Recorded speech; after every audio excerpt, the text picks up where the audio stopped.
Hey there, fellow navigators. Boy, don't those signals look great. This is the first cloudy day that we've had since we put the signals in, and I just come out and turned them on to see what they look like, low light conditions. Man, that's wonderful. So, I want to talk with you about the latest harebrained scheme of Rick and Company here in the J&L, and that is a crane. So I had this idea the other day. It's like, why don't we build a crane that we could use here for moving stuff around? Because I'm not getting any younger, and I don't like picking up this heavy stuff anymore.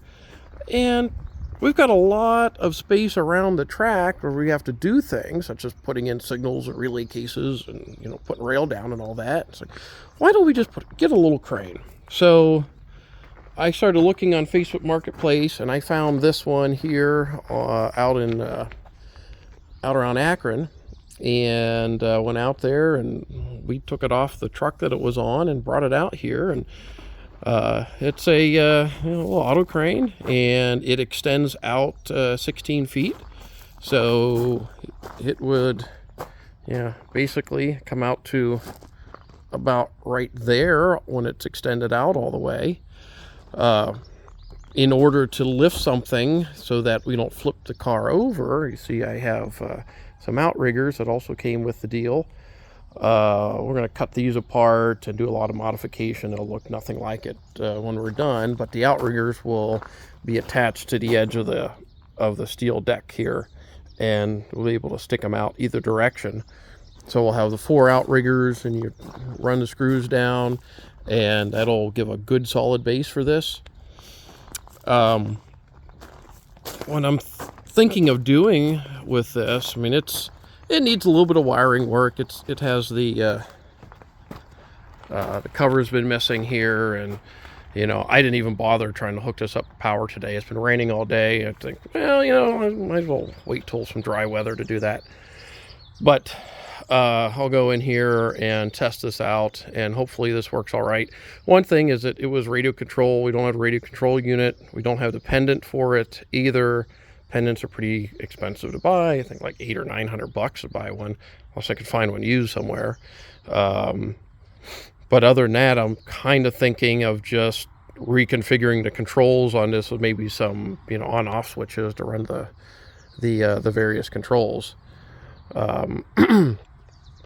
And there's the hydraulic power unit, and it mounts over here on this side. Kind of mulling over in my mind that maybe I attach, put some supports coming out here sideways, and maybe mount the batteries up here on the crane itself. I mean, we've got plenty of room around it, especially in the backside. I could mount the batteries up on there, and then there would be no prohibition for this thing going around in circles, because then you wouldn't have the wires going down through the middle. So I've had this mounted on the car for about an hour now, so I'm just kind of brainstorming on what we want to do. But this was the logical next step for us to make, because it's just getting difficult to move stuff around here, especially the way we're building up around the railroad. But this, with that hook going out out to about there, and of course going up, that gives us a heck of a lot of range. I mean, our right of way going up the hill there is 30 feet wide, and this thing will go 16 feet either side. So this will reach from property line to property line. So that's pretty good.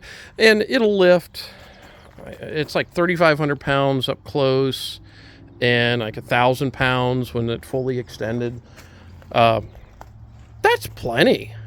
If we're setting a signal mast or something like that, they're not all that terribly heavy, or a relay case, or if they're maybe changing a frog out, it's going to weigh 1,000 pounds, 2,000 pounds. Piece of rail, anywhere from 1,300 to 1,700 pounds, depending on what it is. Piece of 39 foot, 131 rail, 1,700 pounds. Well, it'll pick it. So, that means that I can pick rail up, I can load it on the, on the flat car, or put it on something to carry it to where we're going to take it, and then set it off to the side of the track. It also means that we can store our rail and track materials in places where you can't get to with the forklift or the backhoe. So that opens up more spaces for storage of track materials. So, oh yeah, I'm really enjoying this. This is going to be great. Well, the other nice thing is that in case we have a derailment or something, we can, if the crane's on the right end, we could use it as the big hook for re-railing. It'd also pick up a car and block it up and pull the truck out from under it and tear the truck apart. I mean, just the possibilities are endless. So I'm pretty excited about this, as you can probably tell. So I'm going to keep working on this project here, and hopefully in short order we will have this thing operational, and I can do another video giving a demonstration of how we're using the new W31 crane. Oh, by the way, if you hadn't noticed yet, but that is the car that the original tender was on. As you can see over there that the box has been taken off. And I did that because that is the heaviest car that we have here. I mean, that's a beefy thing with 1.5 or 1.125 plate on top. With the outriggers, we're going to add some more weight. I'm probably going to ballast it a little bit more. You're never going to have too much on there. It's not going to hurt the track at all.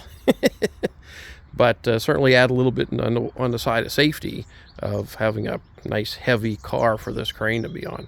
So, all right, everyone. Hey, I'll talk with you later.